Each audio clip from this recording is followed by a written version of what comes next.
This is the TriSwimCoach podcast, where the most difficult leg of the triathlon becomes your friend, leaving your struggles and your competition behind you.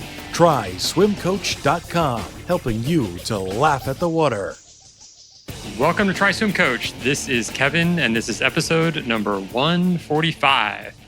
And coming up in just a minute, I have a deep dive interview into the subconscious mind with Robert Szentes. And it's a really great episode. Stay tuned for it and listen to all of it because I think you're going to get a lot out of this one. And it's not swimming focused, but there's a lot that you can learn here. So before we get to that interview, I wanted to just mention a couple of things and a couple of important things for me in my life. And I hope you're doing well out there. I know it's been a really, really tough last few months, and I haven't been doing the podcast. I've had to kind of restructure what I'm doing. Obviously, there's not a lot of triathlons going on besides the virtual ones.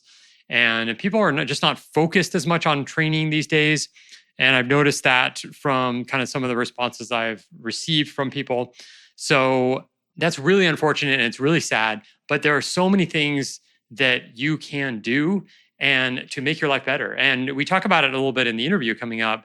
But I have been doing that myself. So I have gone through a period since probably sometime in April where I really had to think about what I'm doing with my life and what I'm doing with work and kind of everything. And so I started going into some deep introspection, and that involves, and I'm still ongoing, a couple of books and doing a couple of online courses and really getting to understand myself at a deeper level. And that's how I ended up meeting this guy, Rob Szentes. And he's a psychology guy. He's got a lot of great answers out there for, just how to live a better life. And so when this COVID thing started and the shutdowns and the quarantines and all that, my first reaction was, oh, this is a total bummer and I'm just miserable. And then after maybe a couple of weeks of being sort of down and complaining about everything, that's when I started going into more of this introspection time. And this led me to a lot of realizations. And one is that, I've been running TriSwimCoach for quite a long time.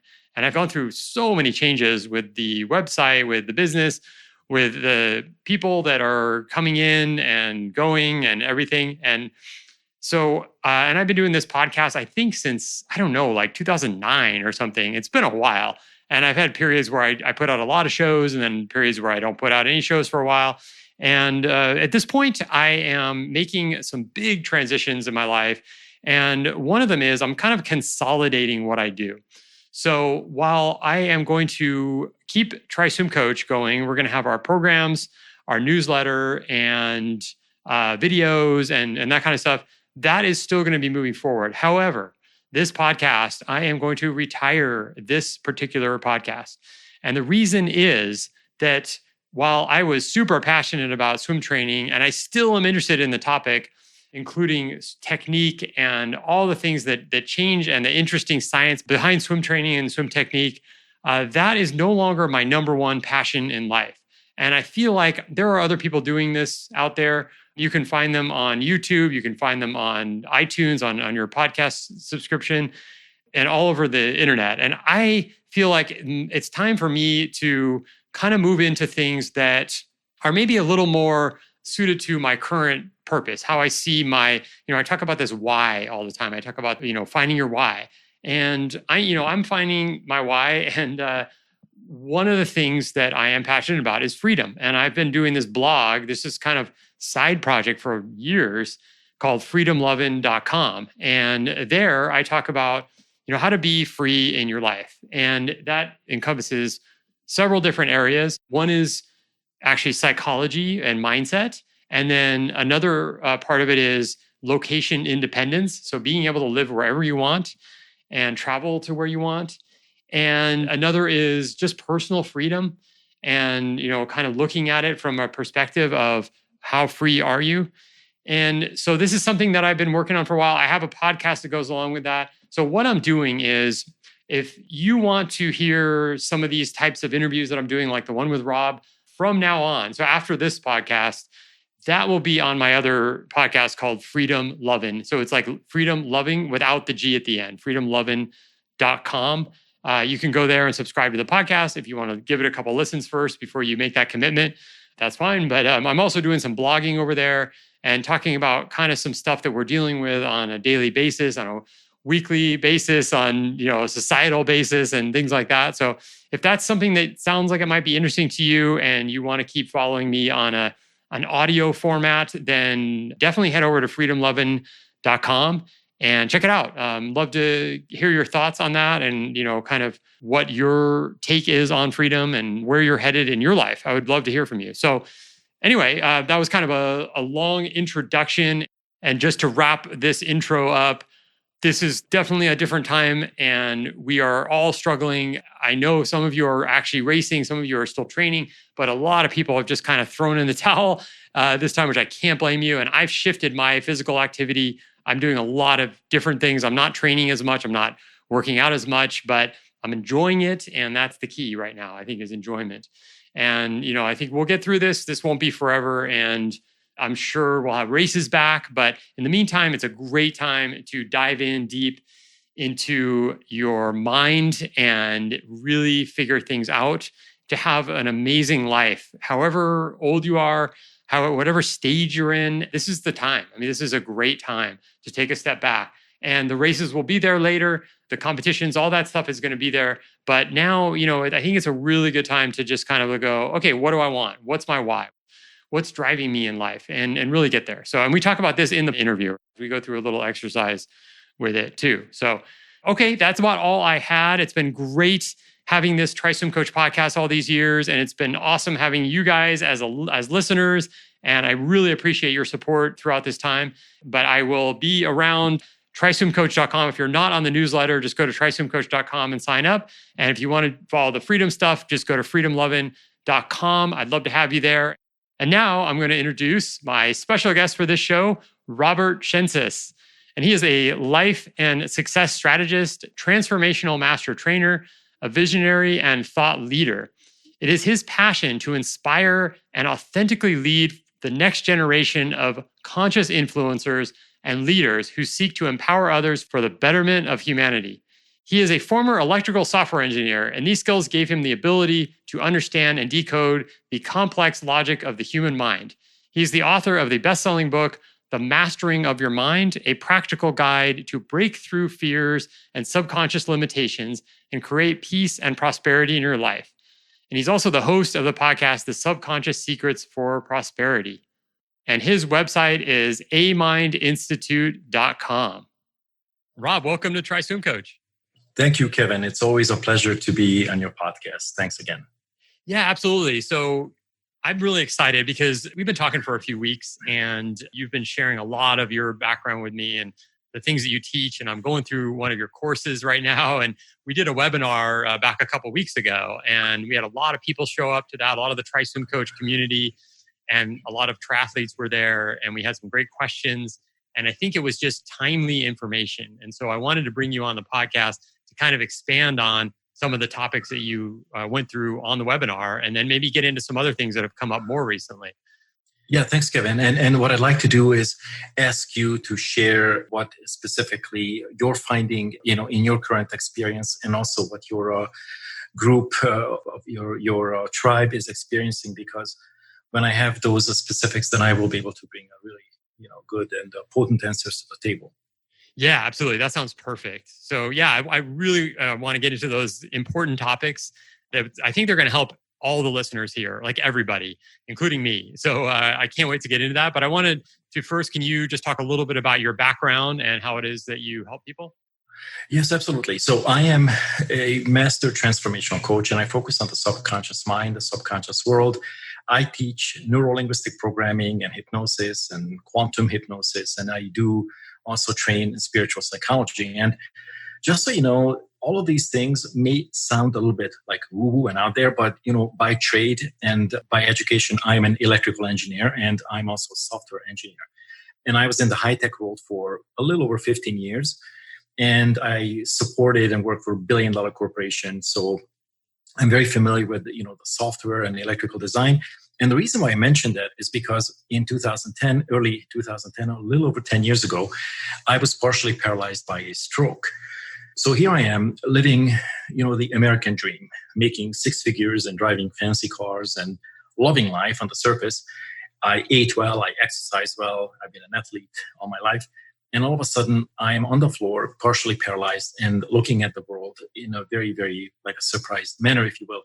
And what happened is that not because my diet and not because my exercise or anything on the physical plane, it was because of my unhandled subconscious emotional stuff. Okay. Some people call it baggage. I had plenty of it. And at that time, I pretty much thought that my life was over. Okay.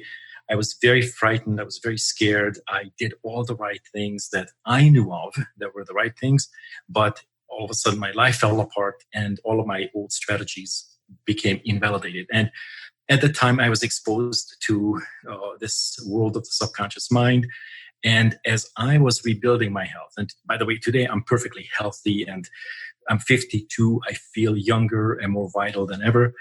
I made it my mission, Kevin, to really help my fellow humans recover from, relationship problems, health challenges, health problems, even financial problems, because this has been my life. I made it my mission to learn the intricacies of the subconscious world, see how it creates problems and turn those programs around so that it can actually create prosperity and abundance. And that's what I do.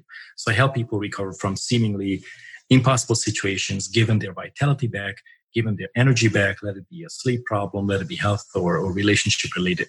Yeah. And you were also an athlete, right? Yes, I was. My parents signed me up at the age of 5. I was in Budapest, Hungary, and started swimming. And I was a good swimmer, a very attractive swimmer. Wasn't really the fastest, but I got videotaped a lot because it was just really attractive. So I've been swimming ever since then. I was a swimmer ever since then. And then I did pentathlon. It's a European thing. Swimming, the running, the fencing, shooting, sports shooting, and horseback riding. And then I did kayaking. And pretty much ever since then, I've been doing these things. Not so much the horseback riding or the fencing, but the other things. I love to be out in nature, and I really, really understand the psychology of a high-performing athlete, and I have tremendous respect for it. Yeah, that's one of the reasons why I really wanted to have you on this podcast and make it a kind of a special event here, because you've got kind of a diverse background that sort of speaks to a lot of people I think that are listening. And now that we have this kind of crazy time in the world, things have really shifted. And I think the timing of this podcast is just perfect. So like right now we have the whole world is changing. For our group, triathlons have been canceled, of course, because of the coronavirus and COVID-19 and everything. And along with that, priorities have shifted for many people, including myself. And over the last couple of months, it's been a lot of forced change, some good, some easy, and some really, really difficult. And now it seems in the last week or so, there's another crisis. We have these riots and whatever. And it just seems like the media is going to have a new crisis that is supposed to be really horrible for everybody just about every other week. So with all that given, I'd like to start with talking about the idea of stress. Like, what's the best way to cope with this? I mean, with everything I mentioned and everything we're dealing with. And, just from a health and fitness perspective, like how can we best deal with this? Absolutely. Stress, of course, is such a big umbrella term. And what I mean by that is that it means so much. But I'd like to split it down halfway because it has a good side to it and has a bad side to it. The good side is that if we don't have any stress, that we'll never be pushed out of our comfort zone and we will not grow and we will not be able to even build muscle. So stress builds muscle, just like when we exercise, just like when we lift weights, we push against some resistance, and that resistance, the overcoming the resistance and that stress is what creates or builds muscle. Now, in the psychological world, in the spiritual world, it works the same way. When our comfort zone is strong and when all we know is things are easy and comfortable, we do not grow any muscles. And what we are experiencing today is that we are forced, if you will, to grow new spiritual and psychological muscles. So stress really is an indication that a sort of comfort zone as we knew it is no longer there. And we have to either push through something or we have to remove the resistance to it so we can embrace it. And I have tremendous respect for stress because I had it most of my life and I had it very, very severe stress. Now, I didn't realize how bad it was because I always coped with it. You know, coping was a lot of exercise. The coping was always joking. The coping was drinking and all those other things. But I never realized that unhandled and unprocessed stress accumulates and builds up over time in our body. And even if we are physically fit, even if the blood work comes back fine, the stress will take a toll on us. And then it causes different health conditions. And of course, as you know, it creates later relationship and even financial challenges. So it's important to acknowledge the stress and also to know how to process it and what to make of it. I'd be very happy to get very specific. I would trust that you will ask some good specific questions. And my point is to really help your listeners understand how amazing and intricate this is. Yeah, the first question that comes to mind is you mentioned exercise as a way of coping with stress. And I think a lot of people are probably thinking, well, what's wrong with that? There's nothing wrong with it. That's one thing. But as long as something is a coping mechanism, we are avoiding the root cause. We are avoiding what's really happening underneath. Now, let me remind you that a lot of us, and I used to be the same way, are not taught that in our psychology, in our subconscious world, we carry hundreds and thousands of different programs and unresolved stories. And we, by design, we cope with things. So if we cope with something to hide from the pain, then it's not good because the pain is never going to be healed by coping, right? But when we resolve it, when the exercise comes from a healing perspective, or not just to run away from the pain, but rather to heal something or to build or restructure the body, then it's a totally different energy. There's all these subtleties because you might have heard that people get motivated one of two ways, or maybe even both exist at the same time. One is running away from pain. And whenever we experience something we don't like, we go, you know what? Heck with this. I don't want this, right? Mm-hmm. And the other one is we are seeking pleasure. And what I have seen for most people, especially athletes, when they get into the exercise routine, the exercise mode, the seeking pleasure becomes just really so delicious that their pain tends to fade away. But what I have learned, and this is what I've been teaching, just because something is not felt in the moment, it doesn't mean it's not there. And this is what caused my paralysis, my stroke, because, you know, I didn't know but that underneath there was a volcano ready to erupt. Yeah. So you could be training a lot, like for, let's say, an Ironman or a long distance triathlon, and you could be feeling okay about yourself, like, hey, everything's working, but you're kind of, in a way, you're pushing down some of these inner issues that you're not dealing with because you're busy biking, running, swimming, lifting weights, stretching, whatever it is. And it's sort of a distraction, right? It is a distraction. And again, it's a very important distraction. But when we don't know that we are using it for distraction, that's when it becomes problematic. So in other words, I always recommend exercise and whatever fits the individual body or the individual lifestyle. But we have entered a new era. And what that means is that we can no longer leave our emotional stuff unacknowledged, because in this new era, and I'm sure you could see this, and you might even feel it yourself, that people are experiencing this very deep stress. And no matter what they do, no matter what they try, it is just not what it used to be. And every time we feel that something isn't what it used to be, it is a request for us to change something. Mm-hmm. And this change now is to come to terms with what's really inside of us, what we've been running from, what we've been trying to mask and cope with, and then bring it to the table and then evolve. Okay, this whole new era that, all these, even the rioting really is just, a painful act. It's a very ignorant act, but it is a response, an unconscious response to the pain, because people don't know that we are supposed to now look at ourselves and evolve and move past our old patterns. Mm-hmm.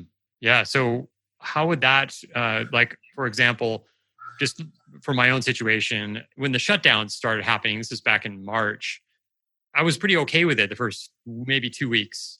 And then it started to kind of creep in and get to me. Then I started feeling a little bit of despair and everything started to get canceled. And like, I felt like there was nothing to look forward to.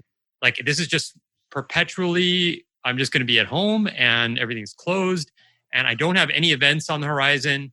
And I'm sure a lot of people listening can relate to this. Like I did have events and I was looking forward to them and then they all got canceled. And I'm like, okay, I'm pretty bummed out about the situation. And it was hard for me to get back to a state of being excited about life or being excited about something for a while. Like maybe the next 3-4 weeks, I was like, I'm kind of lost, And I'm wondering, with the situations like this, which are probably going to happen again, just the way the media is going and everything, what's a good response to that or a healthy response? Yes, absolutely. I want to get into like a little bit of the psychology of this and then also give you some practical exercises that you can answer and then your listeners can answer. So whenever there's this sort of stress, there's two things going on, especially responding to your situation, your example. Like unconsciously, there's a fear of loss. Would you agree that when we all of a sudden had to be in a quarantine situation, all of a sudden we lost things? Would you agree? Okay, so like personally, what did you feel that you lost? Mainly the ability to connect with people. And I can be more specific there. I somewhat moved to Austin, Texas, because I had a few events coming up like that I wanted to be, that they were all in Austin. And so I ended up here. And when this all started, the first event got canceled right away. And that was in March. And then another one got canceled. And then it was like, of course, everything's going to be canceled. And, I wasn't super well connected to the community. So for me, it was really a lot about connections. Yes. Okay. You mentioned a really important principle here, and it has been sort of evolving into this, for some time. One of the most important things for any human, you, me, women, men, all of us included, is this connection, is something called bonding. And even for the introverted people, it is important to reach out to people, to be touched, to be involved with the community, and people who are not doing those things. And when this is taken away, we feel a very deep, deep pain. And this is so deep in the unconscious, maybe even at the soul level, that some of our like fundamental, foundational pieces are missing. So what I'd like to offer here is that just know that bonding and this connection is extremely important. So when you felt the loss, then actually it's a good feedback mechanism for you because it means that you're human. Mm-hmm. Okay. But you can also start assuaging the pain of it or the fear of it, because when you know that this will pass, and the better we become, the stronger we become at the psychological level, at the subconscious level, the better we can handle it, because nothing lasts forever. And neither will this situation where we are restricted, our freedom will return, but it will be different. Okay, so when we look at losses, and this is why I purposely brought this exercise up. So if you feel like you lost the connection, if you feel like you lost the bonding, you feel like you lost your freedom, the moment you identify these, all of a sudden your perception of it, the pain level of it goes down. So even the awareness is already cool because it will give you, these aha moments, and then you will not be so upset about. Right. Because what is happening now is that a lot of our unhealed stuff, the emotional side, is being brought to the surface. And whenever we cannot do the exercise or we cannot do what we are familiar with and want to do, then we are faced with ourselves. Would you agree? Oh, yeah. And this is what we've been running from. In fact, there's an interesting psychology to most runners, and I was no different, is that there's a part of us that runs from ourselves, it runs from the wound itself. It's really interesting. Mm-hmm. But back to your story, and hopefully your listeners can really get good value out of this, it is perfectly normal to feel stress, but you have to understand that it is presented to us so that we can learn from it. And when we learn from it and rise above it, the stress level goes down. And the only way to learn from it is to understand the psychology of it. Mm-hmm. Okay? Yeah. So when you say that, understanding the psychology, so let me get a little more specific even, and maybe speak a little bit for my listeners here. What happens? Okay, so somebody is maybe even identifying as a triathlete. They're living for this. Maybe they have 3 races that they signed up for in 2020. And then suddenly they're being quarantined at home and the races get canceled, meaning they're probably not going to see their training buddies, at least not very often. And it's not going to be the same. There's no, because, the way you develop friendships in triathlon is you're all training for something and you're kind of helping each other and motivating each other and, going through the pain together and all that. And that's just completely lost. Even if people are still training, there's no goals, there's no things on the horizon. And I think that's where I have gotten stuck. And I know a lot of people have gotten a bit stuck.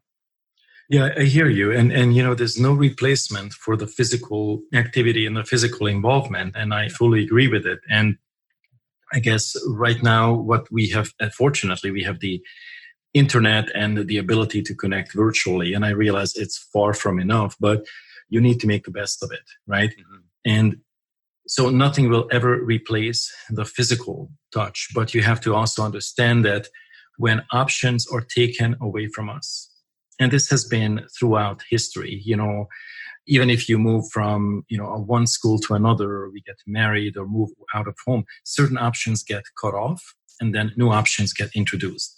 Now, I guess for your athlete group, it is extremely important to stay mentally healthy. Right now, I understand that the physical activities are limited, but you must absolutely take a deep look within and not let all of these mental processes run the show, because that's where people get sick. And I mentioned already, even though it may have come across very subtle, but when we focus too much on what we lost, it becomes almost like a sad story that we start telling ourselves. So might be a good idea for you, Kevin, and your listeners, is to almost like trick your mind a little bit and start listing out, maybe even on a piece of paper, what you have gained in these times, what we have gained, because that will help you shift your focus. You cannot just look at one side of the coin and always be like positive. Okay, I'm gaining blah, blah, blah, ABC. Because if you're not willing to look at the pain points, it's almost like you're not willing to look at a bleeding, cut or a wound. It's going to get infected. So we have to look at it. The psychology works the same way. So go through what you feel like you have lost. And some of it will be evident, and others, I've already given a few examples. Like partially we feel like we lost our freedom. We might even feel like we lost our dignity. We might feel like we lost our vitality, whatever. This is something that you have to be like bluntly honest, even if it makes no logical sense. So list those out. That will help release some of the resentments about it, and then start shifting into a new list as to what you are gaining now. Okay, so when you do this and you really be very, very honest about it, then you will feel a massive release about it. And again, I know for a fact that a lot of these exercises will return. We will have our life back. But right now we have to adapt, and we have to basically also face ourselves in a new way that we were not taught to do before. Yeah, that really resonates with me, because that's some of what I did when I kind of transitioned from being down and kind of negative about everything to looking at this as an opportunity. And not that I'm for, shutting people in their houses for 2 months or anything. I think we should have the freedom to be able to do that. That would be fine. But what you were saying, it's really just like what I did with, I run 2 businesses, and I started realizing that TriSwimCoach was not really going to make it through this because of the pool shutdowns and everything, and people are not going to be training. So at first it was a pretty big bummer, but then with my other business, I sort of doubled down, and I started thinking about all the different ways that I could expand during this time instead of how I could avoid loss, and just thinking of all the negatives, the positives, all, getting all of it on the table and seeing it and being 100% aware of every aspect of it was so much better than sort of generalizing oh, this whole thing sucks. Yes. And here's why. I know that you read my book, The Mastering of Your Mind, Yes. because underneath all these complaints or reasons why we don't feel good, what's happening, and I think this will really help you connect the dots, every time we feel like an option is taken away and we don't have a choice, it actually hits a button of our own perception of being disempowered. We feel powerless. Right? And I talk about this in chapter 6. And the reason I'm mentioning it to you, because the moment you go, oh my God, so that's the real button that's being pushed in me. Yeah. Right? Because who are these people to make me wear a mask? I was pissed, right? Who are these people to shut down the store and actually shut down the entire world economy? Like, we feel so powerless, but that is only a perception. And the moment you realize that you are not powerless, maybe that was exactly the purpose of this whole event, is to realize that we have the power. Mm-hmm. Now, I realize that this is a little bit, right now, psychology talk, but we really have to awaken to that, the fact that we do have the power. So, and when you know that, all of a sudden you will feel more empowered and you will feel more enthusiastic about creating new choices. Because as long as we are in this, what the hell is happening and why do I not have what I want? We start looping in it, and it's the loop of disempowerment. So there's a gift in every situation, every stressful situation, but when people don't know the psychology, then we get sucked into it. And then we get very, the resentment, we get very resentful and very angry. Right. Yeah. And I had written some notes down before this. And one of the things that I wrote down was how to become more resilient. And I was talking about it yesterday with my girlfriend about this whole idea of resiliency, that it keeps coming back to me. And I'm like, what is the best way? Like, just one quick example, a friend of mine was messaging me yesterday, and he was talking about how he was way too deep into reading about COVID-19 and all the different aspects of it, and the shutdown and the quarantines, and then getting into the new thing with the riots. And he's like, I'm feeling a little depressed about everything. And it spurred me to really think about, like, well, what is this all about? I mean, these are events that are happening for sure, but are there other things going on in life? Yes. And I was like thinking about, there's amazing things happening right now as we talk. There's things happening every single day that never, ever get any media coverage. And yet, if you start going down these rabbit holes and pay attention to all your social media feeds and watching CNN and all this stuff, I can't see how you wouldn't be depressed. I fully agree. And this is where you really have to exercise a few conscious steps here. Some of it would be, and again, I respect people's preferences and choices, but you might want to limit your time on social media, or you might want to limit your time on watching television. And I realize that it's easier said than done, especially when people are used to being very active, and now that's taken away. Like, what else is left? Okay. Right. So I get it. But our mind is a very delicate instrument, and whatever we feed it, it will start creating our life and our reality around it. And so that means, if we watch negative news and if we watch the negativity, we will start feeling depressed and we'll start manifesting negativity in our life. Now, it's not only around us, now it's in us, and through us we create it. So it's a horrible recipe. So we have to start being conscious of this and, start creating an environment, even if it's superficial in the beginning, or just we have to pretend, we have to do it where we feel as good as we possibly can. Okay. And this also requires conscious awareness. Like, I'll tell you one of my personal preferences, and it may sound ridiculous, but I don't care. What makes me feel really good is a phenomenal sound system and houseplants. I love the green stuff, and I love high quality sound. And as long as I have those two, 90% of the world's problem can disappear and I'll be fine. So whatever that is, people need to learn how to get into their own world and then just be able to function in it. Okay. So yes, you have to turn the television off and limit yourself. And also I'd like to offer a really good exercise and a really good, a subconscious psychological tidbit that would be very useful.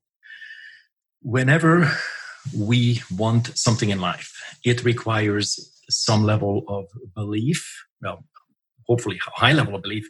But what I'm going after here is that you need to have a certain list of identities. So So in other words, if you want to be resilient, and that's the topic of this section now, then you have to tell yourself in an affirmative or mantra-like way that I am resilient. I am resilient. Okay? Because when we feel that we are not, then we can also explore what it is that's eroding it. Because the moment you tell yourself that you're resilient and your subconscious mind accepts it, you become resilient. You become weatherproof, you become stormproof, and then you'll be able to come out of this crazy situation better and stronger. But if you are not aware of what is opposing or what is eroding your resilience, then those programs will take over and will tear you down. Now, everything can be rebuilt. As you heard my story, I came back from paralysis and lost everything. I went through the divorce and bankruptcy after the stroke.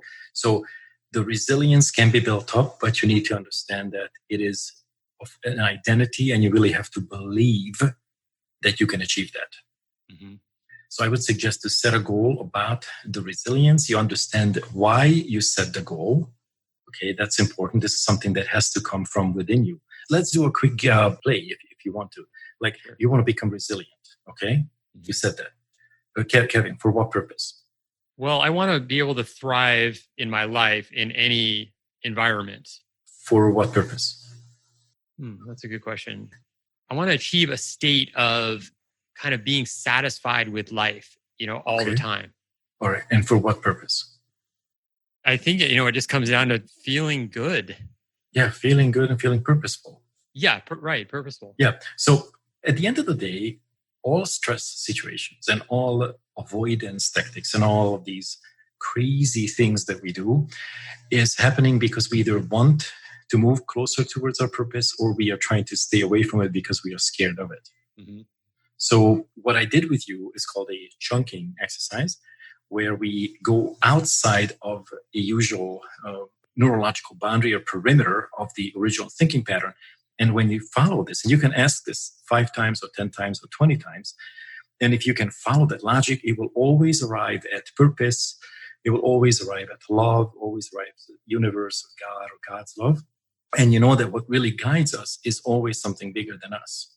Mm-hmm. And that's what it means. So, and what you find is that now when you look at your own desire for resilience, it should feel actually better and more achievable after this short exercise. Mm-hmm. How does it feel differently? Yeah, I think so. Yeah, I'm going to have to meditate on this a little bit after, but for sure. Yeah, and this is what your listeners can do too. It's like, okay, so I have this problem or I want this, and for what purpose? And that for what purpose? And when you start going up on this level, some people will replace the what purpose with a question, why? Not the same. So if you can just, you could do both, but try to for what purpose? And then you see how as you move up in logical levels of thinking, then you will be able to start answering it. And it's always about love and something bigger, something purposeful, something cool. And when you see that, that's when you go, oh, you'll find a lot more energy and a lot more peace in you. So basically all stress and all, fear and negative emotions come down because our thinking is too small. And I don't mean that to be insulting. It's exactly what we did with you. Like, okay, I want something, but I don't know why I want it. And when you start exploring why you want it, what is the purpose of your desire, then your thinking gets bigger and therefore it becomes achievable. Mm-hmm. Okay? Yeah, so it goes to that awareness. It's like becoming more and more aware. And, those people that, some people say, give it to God. This is sort of like a subconscious technique to become aware of our sort of the logic, the unconscious logic, and give it to God. So we no longer have to manage lower levels of tasks, and we could just think and then start co-creating and start manifesting because we are not stuck in a frustrating thinking pattern. Yeah, and I think you mentioned this, one of the things I read or one of your podcasts, and I also read it somewhere else. I've also been studying a little bit into like the true self and the false self and that kind of stuff. And that sounds very similar to what you're just saying is you've got all these parts of your personality, and some of them want to take you in directions that are not your purpose at all. And then, but your true self actually always knows what direction to go in. It's just that you have to let that true self through and let it lead. Yeah. And the ratio of the true self and the false selves varies from person to person. And the false selves are typically alienated and dissociated parts of us that stem from past unhealed, unresolved stories. The heavier they are, the more traumatic that story is or the stories are. The true self is our soul, is our heart. And as we heal what is against or what is resisting the true self, then the true self will begin to go after what it wants. It goes after the heart's desire, and life turns amazing. It turns magical. So yes, these parts of us and these shadow characters of us is exactly what those are our identities that we have disowned and pushed away, but they're running the show. Right, exactly. So what would you say now? There's going to be people listening that are like, okay, but really, I just want to win my age group, or I just want to beat my time, and I don't care about all this psychological stuff. Like, for me, it's just achievement and this and that. What would you say to someone that's sort of like that, sort of in that doubtful place? Well, whether they know it or not, or like it or not, they are run by their unconscious programs. And what we say and what we do and how we act is always the total sum of our subconscious world. So if they want to perform well, can they do it? Are they able to do it? Does it give them good emotions, good feelings? Does it give them the fulfillment and the satisfaction? And if the answer is yes, but don't rush with the answer, because the ego loves to quickly jump and say, oh, yes. But give it a few seconds and just hold that thought. Does it really give me fulfillment? And if it stays yes, then, those people can just ride the wave for now. And everybody will have to, address many things in their subconscious world. So it's not like, Robert Szentes and his woo-woo and all this. No. I mean, it nearly killed me, and I'm a software guy, right? So I'm a very logical engineer. So what I'm saying is that if they are not seeing a problem, then don't look for a problem. Okay? And if you feel like you want to improve your performance, then we can examine what is not allowing a good performance to take place and what might be in the way, and how can we tweak things so that, we get, we go from 0 to 60 in a short amount of time, and get that. So no one's immune to it. This is not something that affects a certain part of the population, but not everyone's aware of it. Right. Okay? It's almost like people who eat poorly, they are not aware, or they don't want to be aware that they can eat healthy and it would not even cost more. You know what I mean? Right. So this is similar. So again, I'm going to repeat myself, but just for the sake of driving the point home, if they're doubtful, there's nothing to be doubtful about, because the doubt comes from the ego, and it is not really necessary, because their performance, their vitality, their health, even their thinking pattern is all stemming from their subconscious. Yet, if they have absolutely nothing to address, there's no problem, everything's cool, then don't break nothing that ain't broke, right? Sure. But I have yet to meet someone who is not in the place of, I really want to work on this, or really want to improve this aspect of my life. So those are the people that I have fun with, the people that really want to dig in and create miracles together. That's awesome. Yeah. So you also have some programs. So do you want to talk about that? Like, you have a podcast, you've got some programs on your website and a book, and love to hear more about that. Yeah, my main focus is to help people come out of their situation that they don't like and become empowered and bring their own gifts to the world. I mainly focus on people who are consciously aware or want to grow consciously, and they want to break through and experience amazing levels of breakthroughs that are unparalleled or not found anywhere else in the world. And the results of these breakthroughs is good health, good performance, good vitality, let it be sexual or physical, whatever level of vitality it is, and good relationships, and even perfect health. So I wrote my book, The Mastering of Your Mind. It's a really good foundational piece. People can learn about the belief structures in our mind. It's huge, because our beliefs write the script to our life. So whatever is happening to you, it is happening because you believe several thousand things, and those are just executing like an operating system. Then I have additional programs that I have on my website. I've been doing a lot of breakthrough coaching worldwide in Europe as well as in the USA. And what that means is that I help people, that it be athletes, doctors, nurses, engineers, come out of a stuck state, become empowered, to be able to date again, heal illnesses. If they have struggling in a relationship, I will show them why. So a breakthrough program that I put together, which was like 10 years of like amazing, like thousands and thousands of clients' experiences, I put it online, and it's called the Ultimate Breakthrough Formula. And this is what I've been teaching. This is not available from anyone else in the world.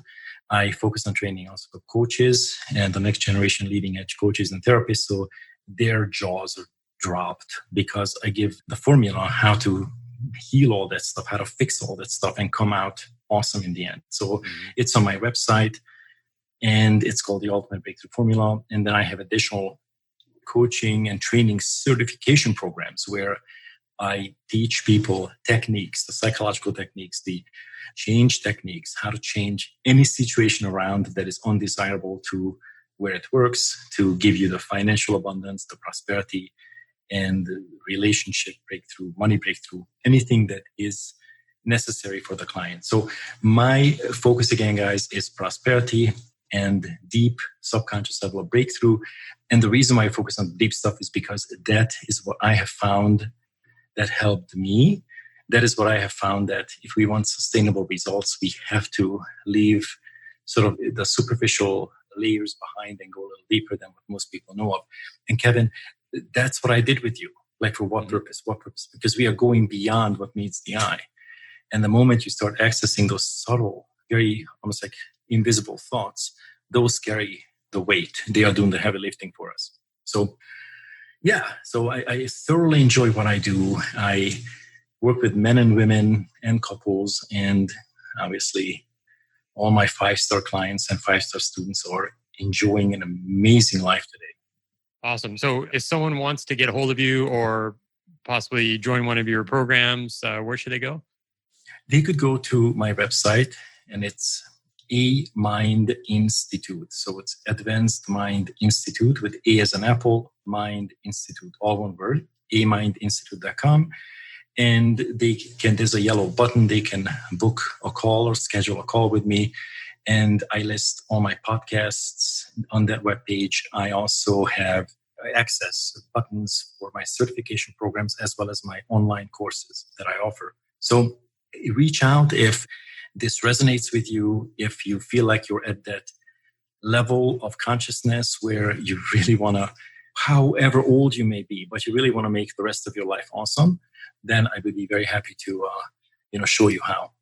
Awesome. Well, let's, if you want to say anything else before we close it out. Otherwise, yeah, this has been incredible having you on. Yeah, thank you. Thank you so much. And I also appreciate, you being so dedicated to your group. I feel it, I sense it. And as a coach myself, I always appreciate coaches that are dedicated. I really appreciate their heart and the hard work they put in, because there's so much more to being a coach than what meets the eye. So I'd like to say to you, Kevin, personally, how much I appreciate you and respect you for being so operating out of integrity and being so hard-based and so focused. And I mean this from the bottom of my heart. And it's something that I see very, very clearly. And, I'd love to work with you and help your group achieve the next level of greatness if this is something that we are willing and able to do. Yeah, thanks, Rob. Really appreciate your words. I'd love to do something with the group. And if people want to get a hold of you, you've got the resources. We'll have all the links in the show notes. And it sounds great. And I think we'll just continue to build this from here. And, maybe we'll have something down the road to offer. Yes. I mean, look, at the end of the day, we are all humans. Okay. We all have our own path. But the one thing common is that our subconscious, the mind, our internal workings, our operating system is the same. And if we want good results, and this is sort of a new energy. I want you to be very successful. I want your group or team or tribe to be very successful. I want all people to be successful. It's not something that is easy for most people to say. But the moment you're able to say this, that's when you start casting incredibly good energies out, and it will start coming back to you. So my mission is to really spread this new level of wisdom, offer the knowledge, and help people become healthy, wealthy, and prosperous. Awesome. Yeah, that sounds great. Rob, really appreciate you coming on. Amazing. Just that last hour or whatever it's been, just really amazing stuff. And I think people will get a lot out of this one. And so I highly recommend going and checking out Rob's stuff. If you want to chat with me, I'm up for that as well. I've gone through a lot of his materials now, and I really recommend them.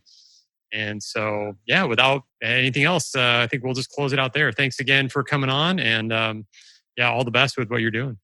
Thank you, Kevin. Thanks for listening to another episode of the TriSwimCoach podcast. If you like this show, consider giving us a 5-star review on iTunes, and we'll read it off on the next show. And to get the latest triathlon swimming tips, tricks, blogs, and podcasts, go to TriSwimCoach.com. See you next time. Until then, befriend the water.